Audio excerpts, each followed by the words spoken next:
Olá! Quando nós recebemos uma carta ou um e-mail, a coisa mais importante antes de começarmos a ler é nós sabermos quem escreveu aquela carta e quem escreveu aquele e-mail, na verdade. Então, para nós começarmos o nosso estudo sobre João, só gostaria de lembrar que João foi aquele discípulo amado de Jesus. E João, ele escreveu 5 livros na Bíblia, incluindo o livro do Apocalipse.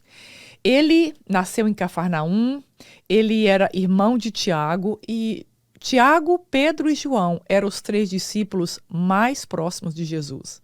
E João foi aquele discípulo que também estava na crucificação de Jesus. Então, João tinha uma proximidade enorme com o mestre.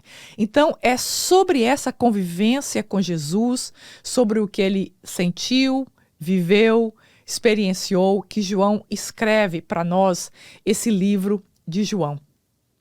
E nós vamos começar falando hoje sobre a luz, o que João descreve ou escreve para nós de que Jesus é a luz do mundo. O fato é que, se você deseja ver qualquer coisa exatamente como essa coisa é, você precisa de luz. Não existe outra forma. Então, eu gostaria de começar hoje estudando o livro de Gênesis, lendo para nós o capítulo 1 de Gênesis, o verso 1, 2 e 3. Olha que interessante, diz assim: No princípio, Deus criou os céus e a terra. Era a terra sem forma e vazia. Trevas cobriam a face do abismo e o Espírito de Deus se movia sobre a face das águas. Disse Deus: haja luz, e houve luz. Vamos parar aí, é só até o versículo 3, na verdade. Então, havia trevas sobre o abismo, o Espírito de Deus se movia sobre a terra, e Deus então resolveu criar a terra. Quando Deus resolveu criar a terra, a primeira coisa que Deus criou foi a luz. Quando a luz passou a existir, então todas as outras coisas foram criadas através da luz. Sem a luz, nada do que existe hoje poderia existir. Terra, céus, as estrelas, a lua, o sol, todas as coisas passaram a existir a partir da luz. Sem a luz, a vida não poderia existir na terra. Mesmo quando Deus criou as árvores, as aves, os pássaros, criou a você e a mim, todas as coisas foram criadas a partir da existência da luz. Mas o que aconteceu? Quando Deus criou o Éden e colocou o homem e a mulher no Éden, e eles pecaram, então o pecado bloqueou a luz espiritual que havia nessa dimensão, que havia nessa terra. Então a luz espiritual da terra foi bloqueada pelo pecado e pelas trevas. Então ali no Éden mesmo, Deus prometeu que de uma mulher iria nascer aquele que pisaria com seu calcanhar a cabeça da serpente, que é Satanás. Então Deus prometeu a Satanás que ele enviaria o Filho da Luz. E esse Filho da Luz derrotaria o pecado e a morte. A história de Deus na Bíblia, na verdade, é a história da chegada da luz. De Gênesis a Apocalipse, nós vemos Deus apontando para a luz, que é Jesus. Então, quando Deus tirou o povo do Egito, por exemplo, por várias vezes, Deus disse para Moisés: eu sou o que sou. Eu sou o Deus Yahvé. Eu sou Javá Rafá. Eu sou Jeová Nissi. Então, por várias vezes, quando Deus está se revelando ao seu povo, no Velho Testamento, ele diz: eu sou. Guarde essa expressão aí. Então, quando no monte ali, Deus entregou para Moisés as leis, quando no Monte Sinai, Deus vem e entrega as tábuas para Moisés, e Moisés tem aquele encontro, então, com a Shekinah, com a glória de Deus, e Moisés nem podia olhar, porque de perto, porque era muito forte aquela glória e aquela luz. Então, essa luz de Deus ali no monte era tão forte que depois que Moisés desceu do monte, por dias, o rosto de Moisés continuou brilhando essa luz, essa glória de Deus. Em Tiago 1,7 diz que todo presente perfeito vem do céu e que Deus é o Pai das luzes. Ou seja, tudo que você vê que possui luz, que funciona pela luz, Deus é o Criador, Deus é o Pai de todas as luzes.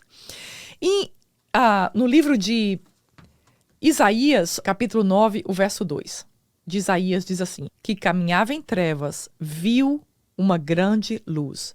Sobre os que viviam na terra, da sombra da morte, raiou uma luz. Então nós estamos vendo aqui o profeta Isaías profetizando sobre Jesus e referindo a Jesus que o povo caminhava em trevas, mas então nasceu uma grande luz. Essa é a forma como o Velho Testamento, como o profeta Isaías aponta para a pessoa do Messias, para a pessoa de Jesus. Quando o povo estava ainda caminhando no deserto, eles costumavam celebrar a festa dos tabernáculos. Por que nós estamos falando sobre a festa dos tabernáculos e caminhando aqui no Velho Testamento para nós entendermos o que Jesus está falando aqui em João 8? Há 2000 anos atrás, o povo judeu costumava celebrar a festa dos tabernáculos, que foi uma festa constituída por Deus. Então, nessa festa dos tabernáculos, eles faziam uma grande celebração com muita alegria. O que eles faziam? Eles entravam, armavam fora das suas casas cabanas ou dentro da sua casa e por 7 noites eles dormiam dentro dessas cabanas. Para quê? Para que eles pudessem relembrar como foi a vida deles no deserto quando eles mudavam em cabanas. Então agora eles celebravam essa festa do tabernáculo para agradecer a Deus pelo livramento que ele deu, tirando-os do Egito e da escravidão. Então aquela festa dos tabernáculos, ou festa das cabanas, ou festa do Sucote, era uma forma do povo judeu dizer: obrigado, Senhor, por ter nos tirado da escravidão. E aqui então eles lembram como foi esse processo deles saindo da escravidão para a terra prometida. E na época que Jesus estava vivendo ali em Jerusalém, eles ainda costumavam celebrar no templo a festa dos tabernáculos. E era uma festa que as pessoas pegavam os tamborins e saíam dançando. E era interessante que no templo era acendido um candelabro enorme no Pátio das Mulheres, onde essa luz era tão forte que ela iluminava a cidade de Jerusalém.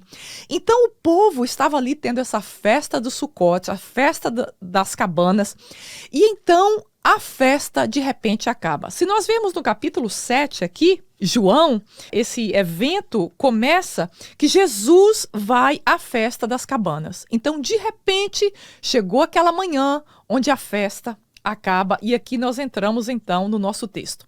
Então vamos ver o que acontece quando a festa do Sucote, a festa dos tabernáculos, acaba em Jerusalém e Jesus está por ali fora do templo. Eu vou ler o versículo anterior, que é o verso 58 do capítulo 7, que diz assim: então cada um foi para a sua casa, quando acabou a festa. O capítulo 8 diz: Jesus, porém, foi para o Monte das Oliveiras. Ao amanhecer, ele apareceu novamente no templo, onde todo o povo se reuniu ao seu redor, e ele se assentou para ensiná-los.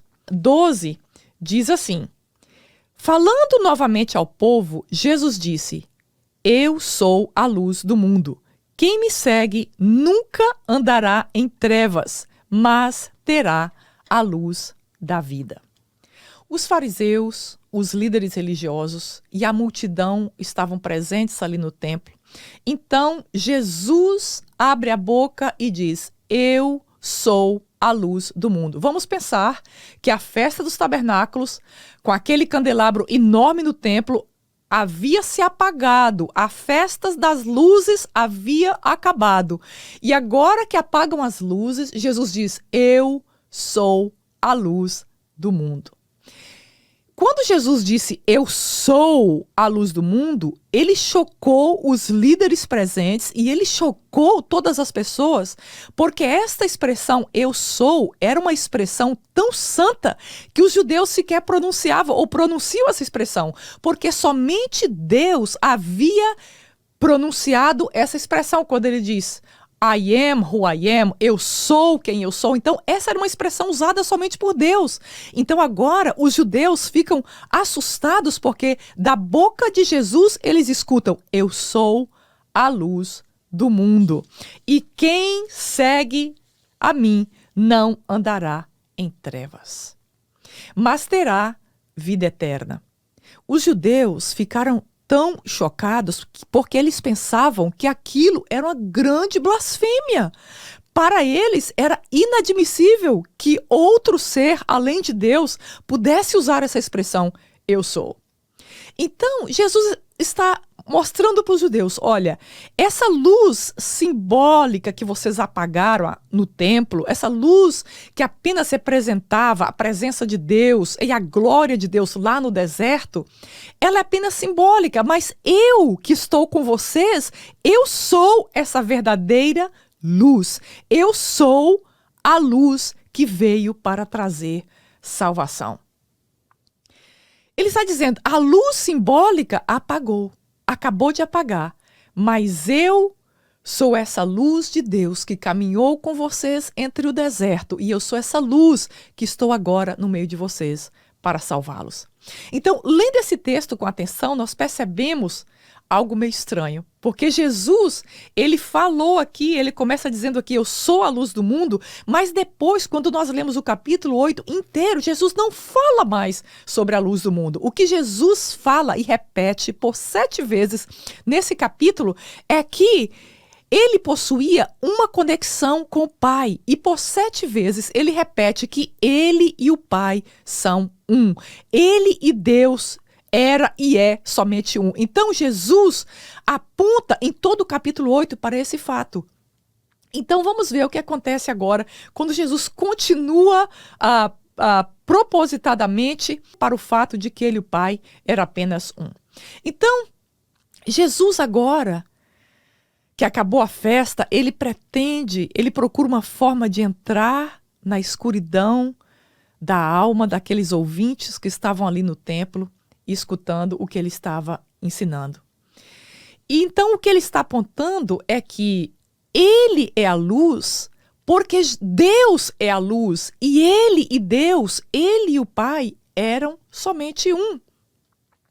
Então aquela multidão, eles conheciam a história de Deus, lembra disso? Eles conheciam a história de como Deus havia se manifestado para eles nos tempos passados, eles estavam esperando o Messias, então eles conheciam que história que Jesus estava contando para eles ali. Eles praticavam a lei e os olhos deles estavam sempre voltados para essa luz que Deus ainda haveria de mandar, para a luz que estava ali à frente deles, mas eles não sabiam quem era aquela luz.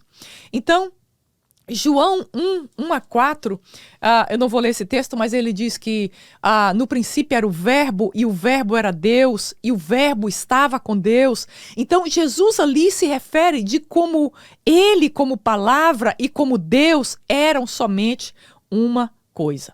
Então, Jesus é a palavra que estava com Deus desde o princípio. Nós vemos isso lá em Gênesis, quando Deus estava no princípio da criação, e nós vemos isso em João 1, Jesus mostrando que ele era a palavra, que ele é a palavra e que estava ali com Deus.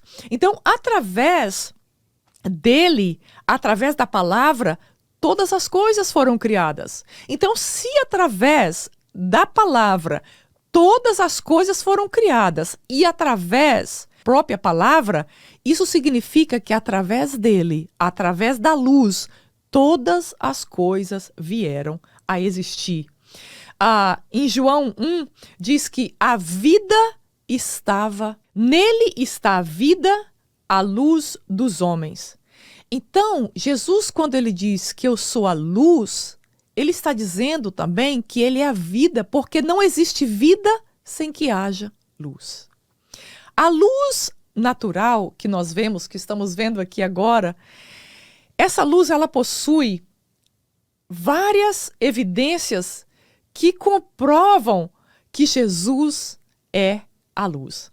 Então, uma das características, eu vou mostrar e vou ler para você aqui 5 características que existem na luz natural que apontam para o fato de que Jesus é a luz. A primeira coisa é a pureza da luz. Em todo o universo não existe nada mais puro do que a luz. A luz nunca pode ser corrompida. Você pode colocar luz sobre algo que está apodrecido, que a luz vai continuar sendo pura e clara. Você coloca a luz sobre uma doença, a luz não se contamina, ela continua sendo pura. Se você pega uma água cristalina e você coloca ali qualquer produto, aquilo ali vai misturar e essa água cristalina vai deixar de ser uma água pura. Mas a luz você pode colocar sobre qualquer coisa que ela segue sendo pura e não se contamina.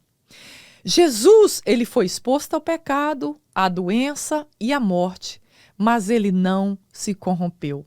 Ele, como a luz, continuou puro, continuou sem se contaminar com a morte e sem se contaminar com o pecado. Outra característica da luz natural que nós estamos vendo é a constância da luz. Albert Einstein, em sua teoria da relatividade, afirma que a coisa mais constante do universo e que não muda, de que nunca muda, é a velocidade da luz, que é 186 milhas por segundo. Então, todas as coisas mudam, todas as coisas estão constantemente em mutação, mas a velocidade da luz é sempre constante. Em Hebreus 13:8, Jesus diz que ele é o mesmo ontem, hoje e eternamente. Então, a luz, ela é constante, ela é sempre a mesma.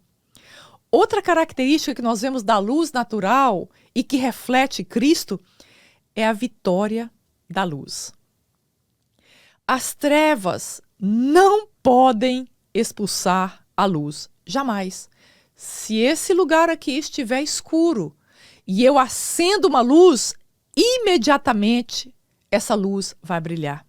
A luz sempre tem vitória sobre as trevas. A luz sempre tem esse poder de expulsar as trevas em qualquer lugar.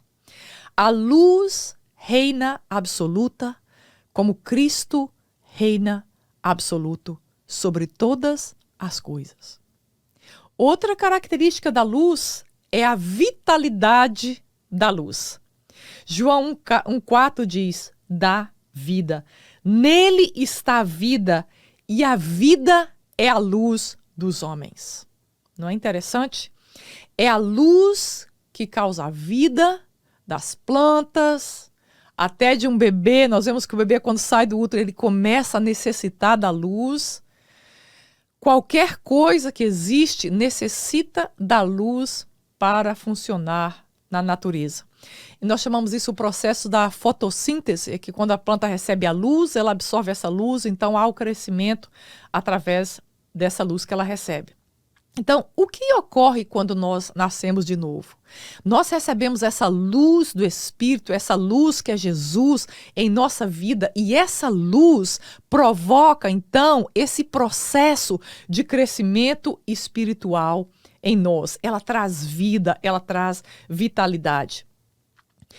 E a última coisa que eu gostaria de mencionar ainda sobre a luz é a glória da luz. Então, o espectro da luz, ela é formado por 7 cores. Então, a cor que você vê, você está me vendo agora com vestido verde, mas você está me vendo com esse vestido verde por causa da luz que há nesse lugar. Se as luzes desse ambiente estivessem apagadas, você não veria que eu estou com vestido verde. Então, o que acontece? A luz, ela nos capacita a ver as cores. Então, a cor que nós vemos não está essencialmente naquele tecido ou naquela coisa, mas ela é vista por causa da luz que reflete nela. A mesma coisa acontece. Fazem todas as coisas resplandecerem com a sua glória.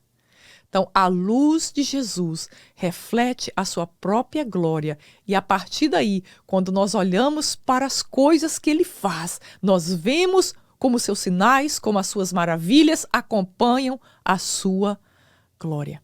Vamos ver que Jesus menciona que essa luz não é somente para essa dimensão aqui, mas é para o outro mundo, é para outra vida também. Vamos ler o verso 8, capítulo 8, 18 a 19, que diz assim: Eu testemunho acerca de mim mesmo, é o Pai que me enviou.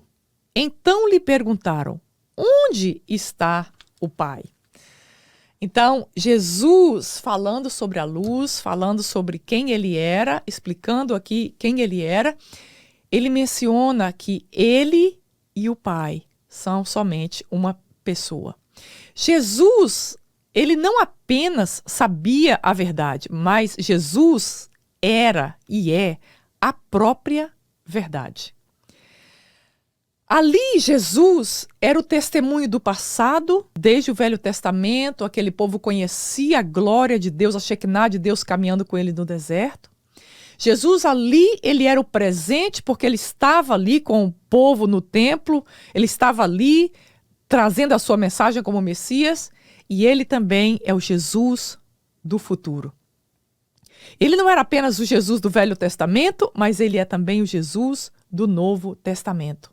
Ele era aquela luz, aquela Shekinah, e ele continua sendo aquela luz que clareia e que ilumina as nossas vidas e nos trará ainda mais luz na vida eterna. Mas não para aí. O livro de João e o livro de Apocalipse, no capítulo 21, o mesmo João que escreveu 21, ele escreve agora, e no verso 22 e 23, ele disse assim: Não vi templo algum na cidade, pois o Senhor Deus Todo-Poderoso e o Cordeiro são o seu templo. Ele está falando sobre a Jerusalém, quando João estava na ilha de Patmos, que viu, que teve a visão. Então ele está dizendo que ali havia o Cordeiro. E ele diz no 23, a cidade não precisa de sol nem de lua para brilharem sobre ela, pois a glória de Deus a ilumina, e o Cordeiro é a sua candeia. A alegria do Apocalipse está nessa candeia e nesse sol que estará naquela cidade, Jerusalém celestial.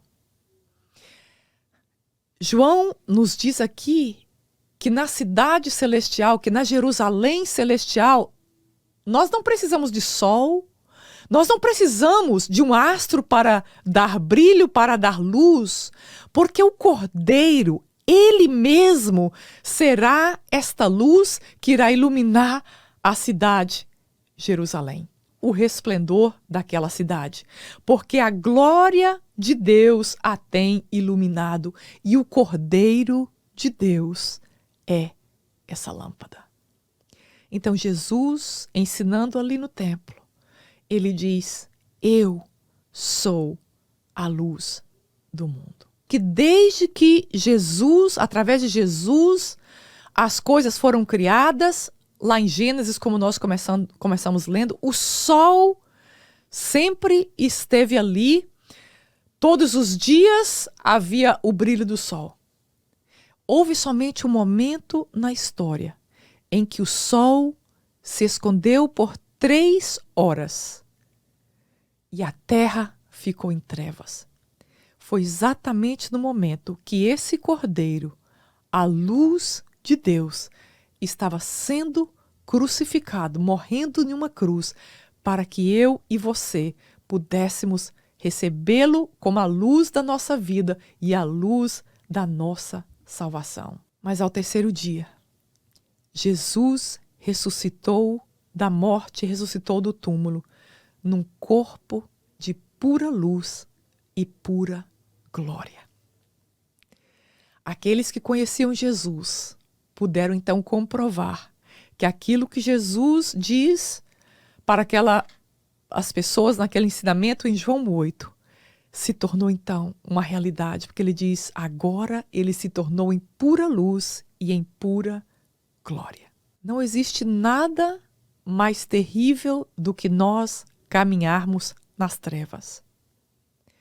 Não há nada mais terrível do que quando nós não sabemos para onde ir, nós não sabemos que decisão tomar, nós não sabemos para onde estamos caminhando. E neste dia de hoje, a palavra de Deus para nós é a mesma para aquele povo que estava ali no templo. É Jesus dizendo para mim e para você, eu sou essa luz de que você tanto deseja e tanto busca. Nesse dia de hoje, se você ainda não recebeu esta luz, se você ainda caminha em trevas sem saber para onde você está caminhando, eu quero dizer que onde você estiver, escutando ou assistindo, você pode orar e dizer, Senhor, eu recebo o Senhor nesta tarde como meu Senhor e Salvador, como essa luz que vai entrar nas trevas do meu espírito e da minha alma, me fazendo renascer, e então a tua luz irá habitar dentro de mim. Te convido a orar em nome de Jesus. Senhor, obrigada por essa tarde. Obrigada, Senhor, pela tua palavra. Obrigada porque tu és a nossa luz. Tu nos tiraste das trevas e tu, Senhor, é aquele que habita em nós, e porque tu habitas em nós, nós podemos caminhar nesse mundo com segurança, na certeza de que o Senhor dentro de nós é quem clareia o nosso caminho. Deus, eu oro por esta pessoa que está ouvindo ou assistindo, que tu o abençoe, que tu o fortaleça, que tu se reveles a ele ou a ela de forma especial nesse dia, como a luz do mundo. Eu te louvo, Senhor, e eu te agradeço em nome de Jesus. Amém. Se você tem alguma dúvida ou algum comentário, você pode escrever, que eu vou responder durante uma semana os comentários que estiverem postados nesse vídeo. Se você gostou, se seu coração foi abençoado, manda esse vídeo para outras pessoas, para os grupos que você participa. E se você está assistindo em alguma das plataformas do Spotify ou do Apple ou Google, eu te agradeço pela sua audiência. E clica aí também em share ou compartilhar e manda para uma pessoa que veio à sua mente, ao seu coração. Muito obrigada.